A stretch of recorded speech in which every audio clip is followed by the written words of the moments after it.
আসসালামু আলাইকুম। আজকে আমি কায়োরিটসু মডেল 1009 একটি ডিজিটাল মাল্টিমিটার এটার ব্যবহার ইউজার ম্যানুয়াল নিয়ে সম্পূর্ণ বিস্তারিত আলোচনা করব। এটি একটি মাল্টি ফাংশনাল মিটার। দেখেন অনেকগুলো মেজারমেন্ট এটার মধ্যে আছে। আসলে খুব সুন্দর একটি মডেল। এখানে গ্রিপার লাগানো আছে, খুব স্মুথ ইউজ করা, ধরতে খুবই আরামদায়ক। তো আসুন প্রত্যেকটা বিষয় নিয়ে আলোচনা করি।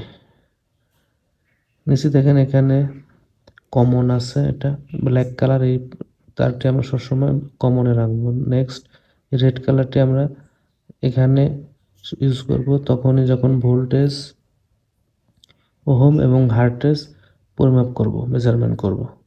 আর এইখানে এই দুটো পয়েন্ট আছে, এখানে মিলি এম্পিয়ার আর 10 এম্পিয়ার পর্যন্ত এম্পিয়ার মাপার জন্য এইটি ইউজ